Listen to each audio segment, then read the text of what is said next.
Hello and welcome to another video which is going to get you the very top grades really efficiently today, because I'm only going to use these 9 quotations to answer my Macbeth question. The topic is that old examiner favourite: how much influence do the supernatural witches have and supernatural powers have over Macbeth and Lady Macbeth and the world of the play? So obviously we're going to start with the witches, and my quotation from them is "fair is foul and foul is fair." I'm going to use this to argue that Shakespeare doesn't really believe in the supernatural power of the witches.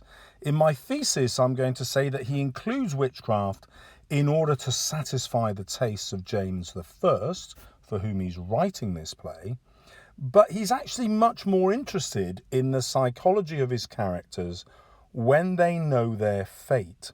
And that's what's creating this idea of the fate that seems fair turns out to be foul, not because the witches are involved, but because the characters suddenly behave differently once they know what's going to happen in the future.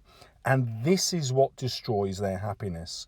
Not just Macbeth's happiness, but Lady Macbeth's, Banquo's sacrifice of his own life, Macduff's sacrifice of his family.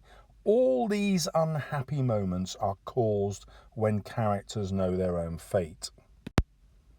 I'm going to use this quotation to point out that the language that the witches use is incredibly childish. Shakespeare uses lines which are much shorter in syllable length than his normal iambic pentameter. It's a childish sort of rhyme that they use. And I'm going to argue that Shakespeare does that in order to undermine the credibility of the witches. They're like children playing a game.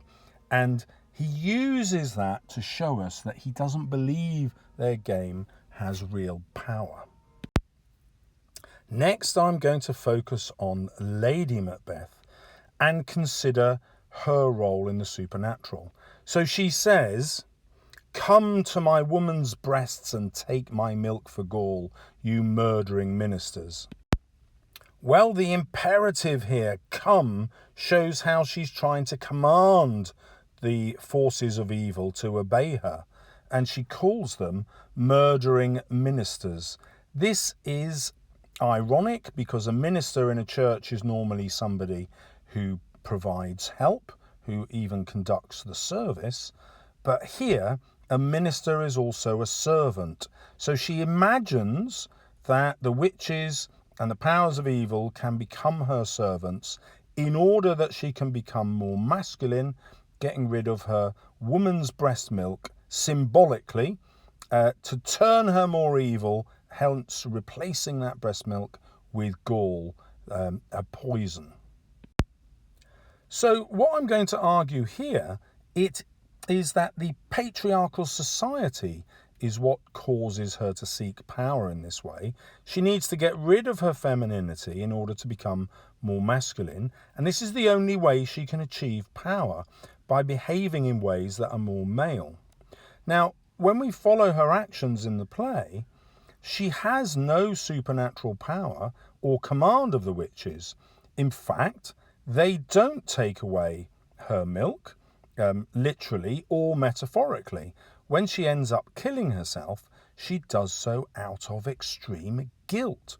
This is an entirely feminine kind of emotion, which Macbeth doesn't seem to share. He gets over his guilt about killing Duncan very quickly. He gets over his guilt about killing Banquo quickly once he's seen the ghost. That ghost doesn't keep recurring night after night and month after month. He's able to put that guilt aside as a man, but Lady Macbeth isn't. She prays for this masculinity and she prays to the supernatural powers to give it to her.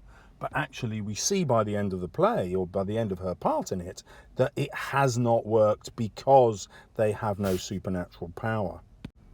We can see this during the sleepwalking scene when she finds the blood on her hand. It's an imaginary spot of blood, and it represents that final indelible mark of guilt that she can't get rid of.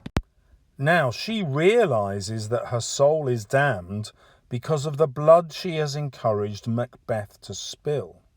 This means she doesn't blame the witches in any way. She doesn't blame supernatural forces in any way. It's herself that has damned her own soul. So she herself takes full responsibility for what she's done and therefore commits suicide. And the thing is, we know she wants to blame something else for her damnation, which is why she doesn't talk about her damned soul, but the spot of blood itself. She pretends that it's the blood that's damned, and if she could only get rid of this blood, then she would no longer be damned. So she's trying to transfer the damnation of her soul onto this imaginary spot and thinking that she can wash it off. Now, if she genuinely thought the witches were responsible, she would be transferring that damnation to them and blaming them. But she doesn't, because Shakespeare isn't trying to tell us that the witches are responsible for her decisions. Instead, he wants us to recognise that Lady Macbeth took these decisions herself, and she is entirely responsible for her own tragedy. Now, this brings me back to my thesis, because her tragedy came about because she believed in the witches' promises about the future. It's not because they were witches that her soul is damned. It's because she acted on that knowledge of the future. And it's knowing your future in this play that leads to your tragedy and your hamartia. Let's look at another quotation from the sleepwalking scene, which will help us argue. So she says, "Here's the smell of blood still. All the perfumes of Arabia will not sweeten this little hand." So we can talk about how she feminizes herself now, and she focuses on the smallness of her hand. She feminizes herself again by contrasting the blood to the smell of perfume. Now, what she's doing here is attacking herself for wanting to become masculine in the first place, and she's recognizing that she's always been female, and in this patriarchal society, too weak for the acts of murder that she's planned and contemplated with Macbeth. So here we can argue two ways. We can say that Shakespeare is promoting the patriarchal society and using Lady Macbeth's fate here as a warning to women to not seek power by becoming more decisive and action-filled like men, and simply to accept their place. Or we can argue that Lady Macbeth's tragedy here is that she wants to take action but can't as a woman. This society prevents her because it's patriarchal and therefore sexist, and the only way to try to get power is to behave like a man, and this therefore denies her true identity and leads to her hamartia and downfall. So her tragedy is either in knowing her fate because the witches have told her, or knowing her fate because the patriarchal society will not let her choose her own destiny. She is simply tied to her husband's position for the rest of her life, because that's how society works. And therefore, in that reading, all women become tragic figures because they are all trapped by their fates as dictated by society. They can never be men's equals. So Lady Macbeth here could represent all women if we decide Shakespeare is making a feminist point, or if we want to argue that he's backing up the patriarchy, then he's using her entirely as a warning of how unnatural it is for women to take masculine kind of action and try to determine their own fates. But in both instances, it is knowing your fate that causes the issue. It's not supernatural powers. Now, hopefully you've noticed that we've gone out of chronological order in the play now, and that's really useful in your writing because it shows the examiner that you are crafting your response and crafting it to form a conceptualized argument. So it's really useful having just 9 quotations, because it forces you not to go through them in chronological order, and it forces you therefore to have a much more original argument.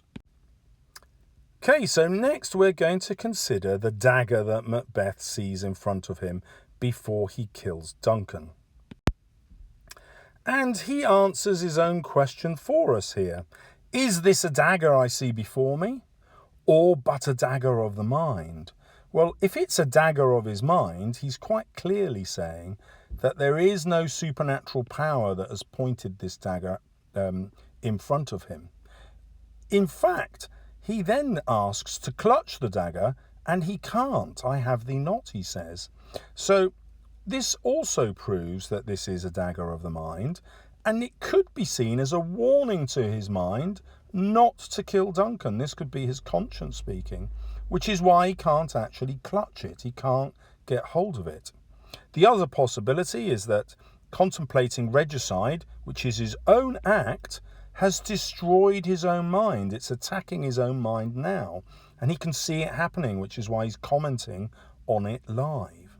And then the next proof that it's not really supernatural is that he says, is this a dagger? He questions it himself. If the supernatural powers were placing it in front of him, there would be absolute certainty. He'd know. We might also argue that he would be able to clutch it. We don't have to. But he's strongly hinting to us that the witches have not put it there. Now, you can interpret it the other way. You could even stage this with the witches on stage in front of Macbeth, unseen by him because of their supernatural power. But there's nothing in the play that says you have to play it that way at all. You can play the scene with nothing in front of him, and it's quite clear that this is a product of his own mind, produced by the unnatural act of imagining the regicide of King Duncan. And to go back to my thesis, what's unsettled his mind here isn't that the witches have become involved, it is that he believes their account of what his fate is going to be, and therefore he tries to take steps to make it happen quicker.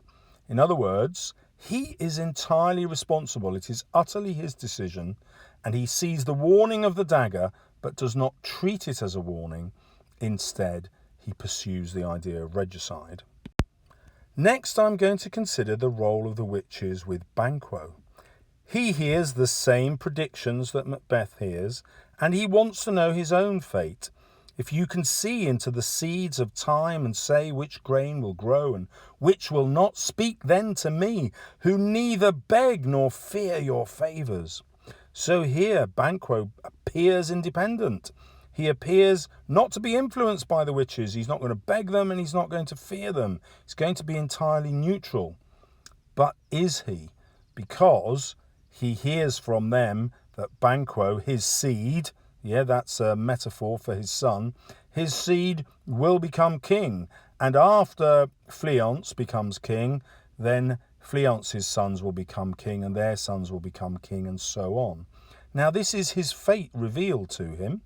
And when Macbeth does become Thane of Cawdor, Banquo believes that the witches' accounts of fate, their prophecies, are true, and therefore he conceals the knowledge that Macbeth has had these prophecies from all the other nobles when Duncan is murdered.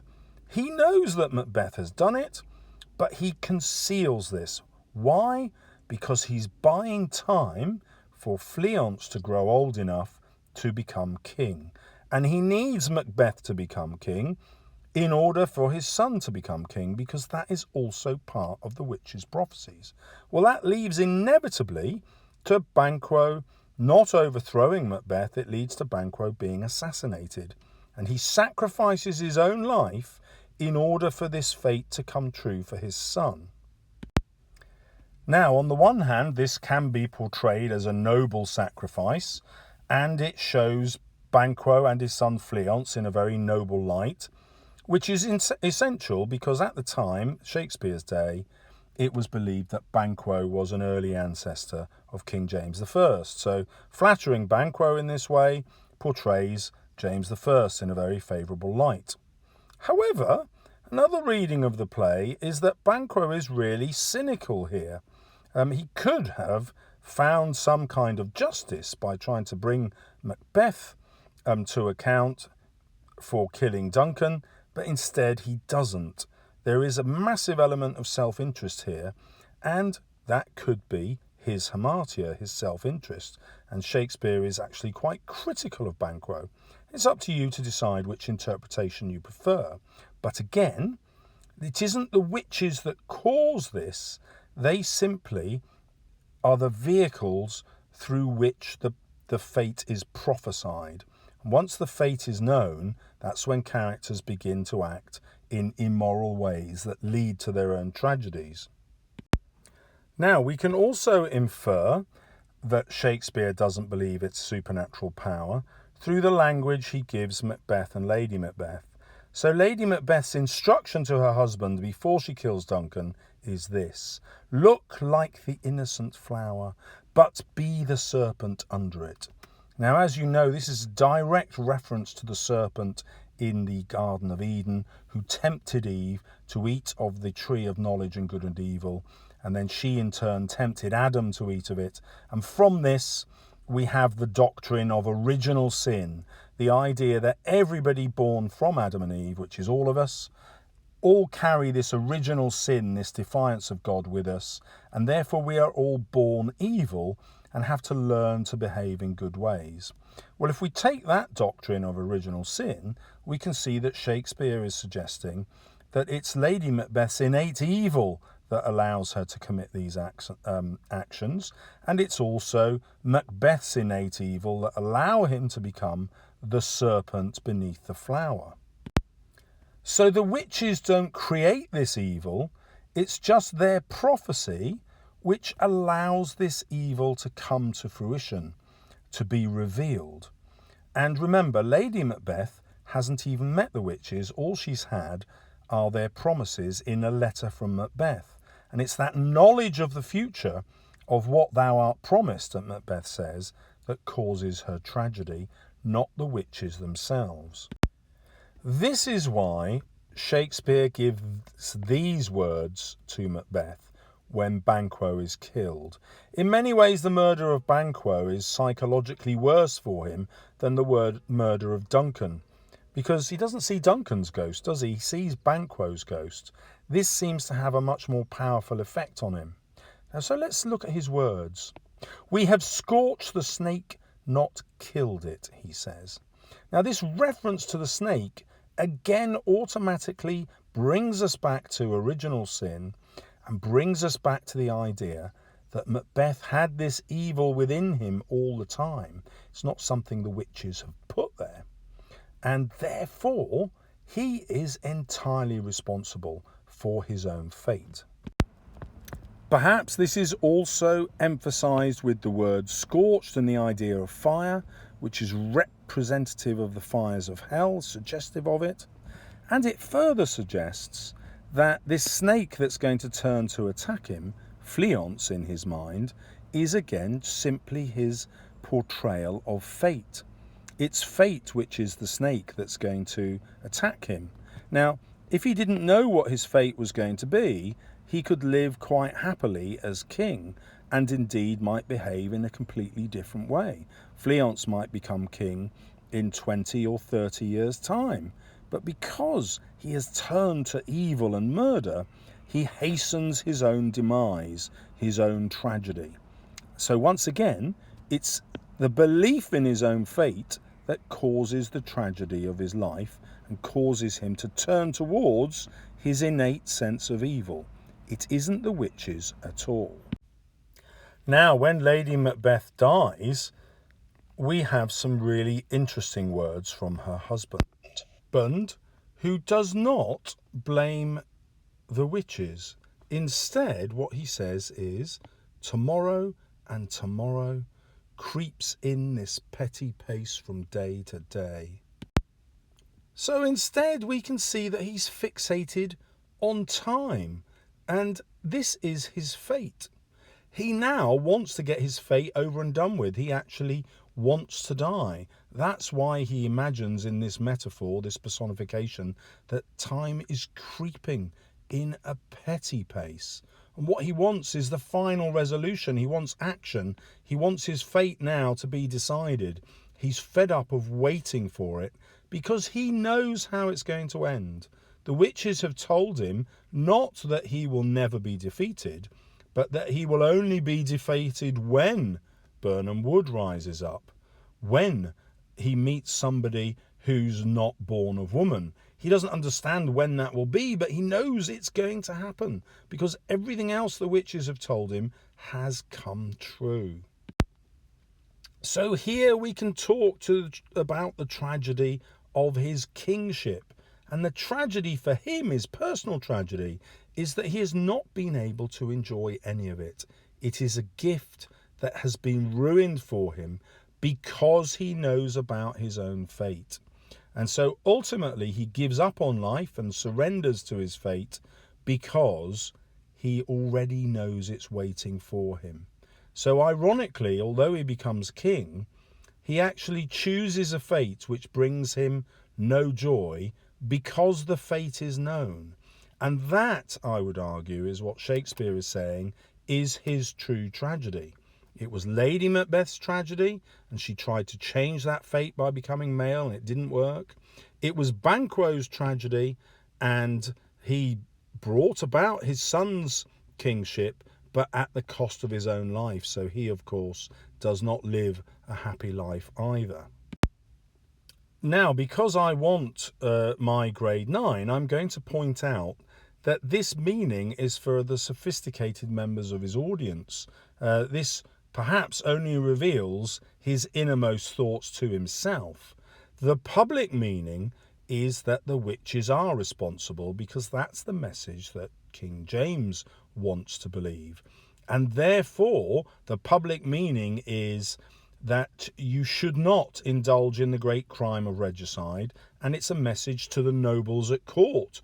This play is performed in front of those nobles, and so Macbeth's death is the consequence of him giving in to the witch's malign and evil influence. Similarly, Lady Macbeth is the victim of that same desire to usurp the king. So she becomes a warning to all women about how they should behave, and if they don't behave in moral ways, perhaps Satan is working through them.